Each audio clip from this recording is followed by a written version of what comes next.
Sejumlah aliran sesat ditemukan di beberapa daerah di Indonesia. Di Desa Matirowali, Kabupaten Bone, Sulawesi Selatan. Sebanyak 40 warga dikabarkan menjadi pengikut aliran Puang Nene yang diduga sebagai aliran sesat.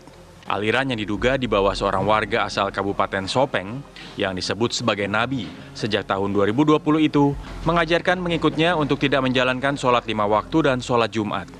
Tidak hanya itu, aliran yang diketahui bernama Al-Mukarama Al-Khairat Segitiga Emas Sunda Nusantara dan dipimpin oleh seorang pria bernama Walino alias Puang Nene mewajibkan pengikutnya memberikan mahar sebagai ongkos pembeli kursi untuk di hari akhir nanti. Aliran sesat juga ditemukan di wilayah Ogan Ilir, Sumatera Selatan. Sudah hampir 1 pekan terakhir, warga Ogan Ilir digegerkan dengan adanya aliran baru, yakni Raja Adil atau yang disebut dengan aliran tasawuf makom hakiki mutlak. Adalah Risidi alias Sidik mendeklarasikan diri sebagai Raja Adil pimpinan tasawuf makom hakiki mutlak. Ia bahkan menaruh poster wajahnya di pagar rumahnya. Rosidi meminta pengikutnya melakukan ritual sujud syukur di atas makom Raja Adil yang ukurannya terbilang kecil, kisaran 1 kali 2 meter yang terletak di dalam kebun karet warga. Dari Bone, Sulawesi Selatan dan Kabupaten Ogan Ilir, Sumatera Selatan, tim TV One mengabarkan.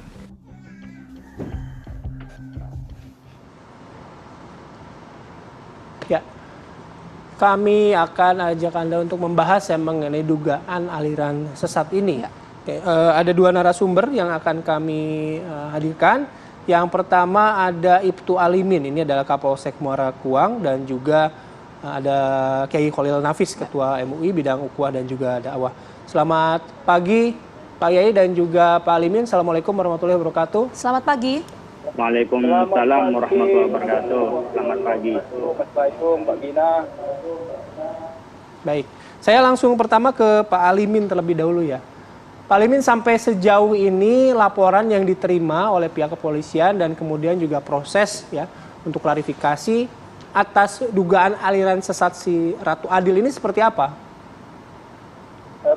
Baik Mas Bayu, kami perjelas bahwasanya di Desa Kuang Dalam Timur, Kecamatan Lambang Kuang, ada Bapak atas nama Rosidi yang mengaku sebagai Raja Adil atau aliran makom hakiki.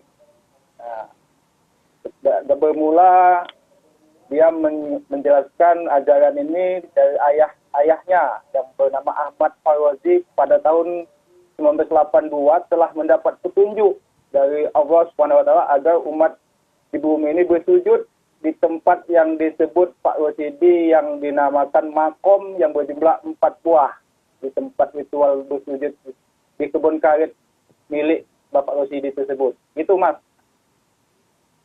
Oke, ini kan dikatakan dugaannya adalah aliran sesat.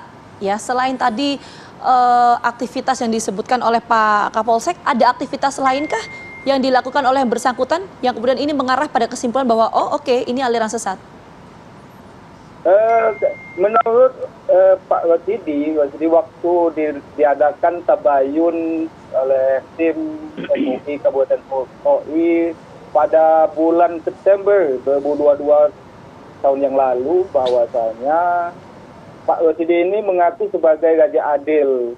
Nah, Raja Adil kegiatannya yaitu melaksanakan sujud, sholat seperti biasa, namun sujud di tempat sumur yang masih hidup, gitu Mbak.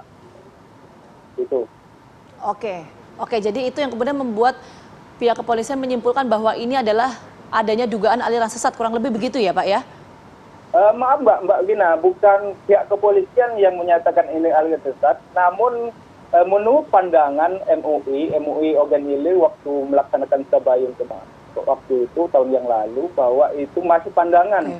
Pandangan, bukan berarti ini pihak kepolisian menyatakan ini aliran sesat, namun pandangan MUI. Tapi kita masih menunggu fatwa resminya dari MUI, begitu Mbak? Oke, artinya sebentar sebelum saya ke Pak Kiai, artinya kalau memang masih menunggu, ini belum ada proses pemeriksaan berarti Pak, atau seperti apa? Kalau proses pemeriksaan dari resmi dari pihak kepolisian belum ada, Mbak, belum ada. Namun kami ikut melaksanakan tabayun untuk memanggil di Kecamatan Ngambang Puang dengan bersama-sama dengan MUI, Ogan Ilir dan pihak-pihak terkait kecamatan dan sebagainya. Dan namun kami tidak memeriksanya, namun hanya untuk mengamankan. Selama ini kami laksanakan pengamanan baik pihaknya Bapak Rosidi dan pengikutnya, dan masyarakat selalu menghimbau masyarakat agar tidak terpancing dengan aliran yang baru ini. Itu, Mbak. Oke. Dari informasi yang pihak kepolisian kumpulkan begitu ya, Pak, sudah berapa lama, Pak, aliran ini mungkin ada di masyarakat? Sudah kami jelaskan pertama tadi bahwasanya aliran ini sebenarnya sudah lama atas bapaknya Bapak Rosidi ini tahun 82, Mbak. 1982 itu sudah ada, namun setelah meninggal dunia digantikan oleh anaknya yaitu Bapak Rosidi ini, bahwa dia mendapat wahyu katanya gitu. Nah, semenjak tahun 82 mungkin ya Pak sampai sekarang, apakah baru kali ini dugaan aliran sesat ini muncul, kemudian ada proses tabayun gitu dari MUI dan juga ada perhatian dari masyarakat, Pak? Ya benar.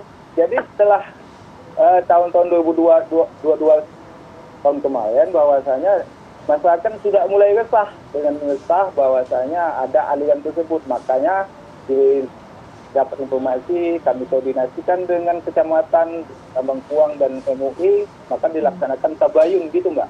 Ya, Mas. Oke, saya mau langsung lanjut ke Pak Kiai kalau gitu. Pak Kiai, mengenai hal ini, tadi kan disampaikan bahwa kegiatan yang dimaksud itu adalah sujud di atas makam, kurang lebih seperti itu aktivitasnya ya.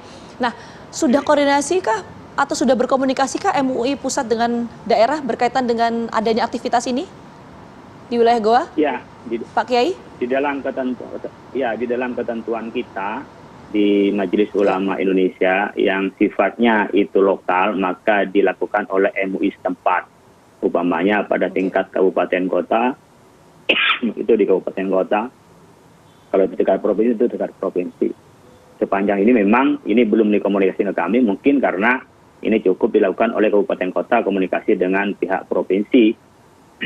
Tapi saya telusuri memang di lokasi belum ada kesimpulan dari MUI menyatakan sesat atau tidak, belum ada keputusan pasti. Tapi kita tetap menelusuri, bahkan kita mengirim untuk meluruskan cara paham keagamaannya, daripada kita menvonis kalau memang itu berkenan hanya tempat sujud, tentu tidak masuk pada aliran sesat, tapi hanya menganggap satu tempat yang suci atau tempat tertentu gitu ya.